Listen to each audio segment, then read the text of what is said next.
প্রথম আলো পত্রিকায় আজকে একটি সংবাদ পরিবেশন হয়েছে। আমি আমাদের অপোজিশনের পারফরমেন্স নিয়ে বলবো।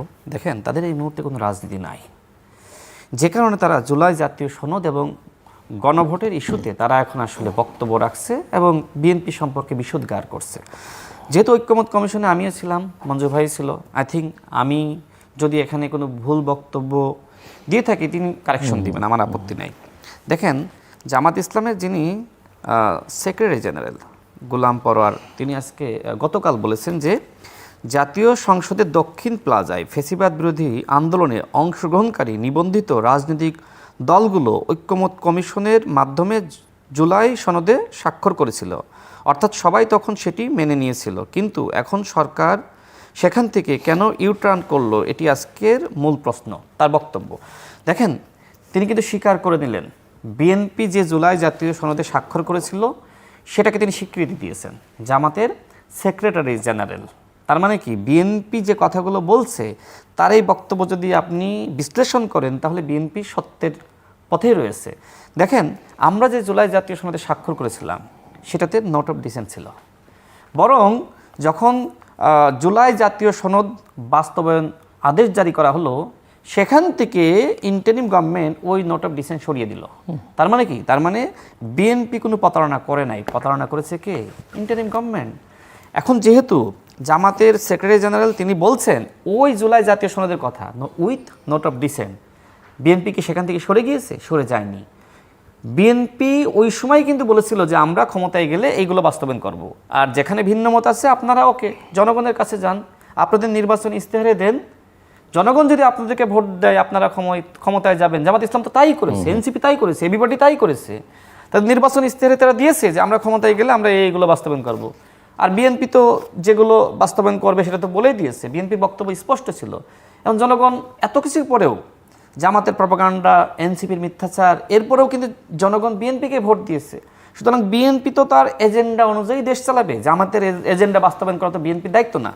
আচ্ছা, দ্বিতীয়ত দেখেন শিশির মনির, ছোট করতে হ্যাঁ এটাই শেষ করে দিই। শিশির মনির জামাতের সব থেকে বড় আইনজীবী এই মুহূর্তে এবং আলোচিত ব্যক্তিত্ব। রোজা এবং পূজাকে তিনি এক মনে করেন, শরিয়া আইনে দেশ চালাতে চান, কিন্তু রোজা এবং পূজা এক।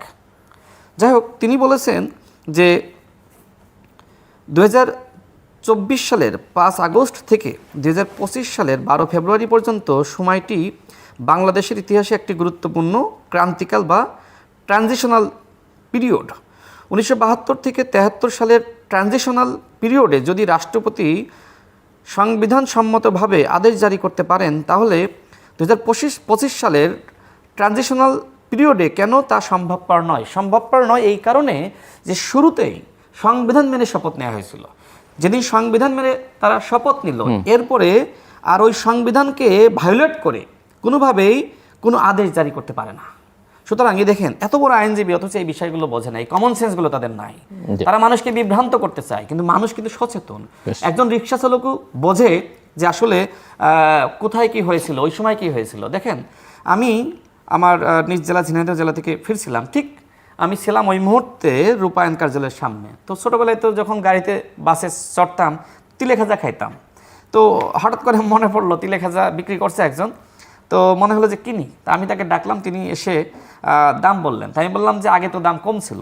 তো তিনি আমাকে বললেন যে ভাই, আমি আপনাকে চিনছি, আমার বাসা কুষ্টিয়ায়, এবং তিনি কুষ্টিয়ার তিলে খাজায় বিক্রি করছিলেন।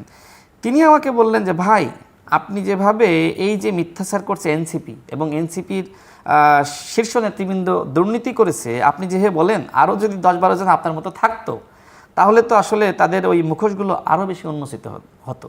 তো আমার ওয়াইফ আমার গাড়িতে ছিল, সে বলছে দেখো যে আজকাল এই তিলে খাজা বিক্রি করছে সেই মানুষটাও জানে যে এনসিপির শীর্ষ নেতৃবৃন্দ দুর্নীতিতে জড়িয়েছিল। ওই যে সার্জিস আলমকে একজন নারী আপনার 7 লাখ টাকা দিয়ে যায়, মোটামুটি কাজ করিয়ে দিবে, এই জন্য 48 লাখ টাকা নিয়েছিল।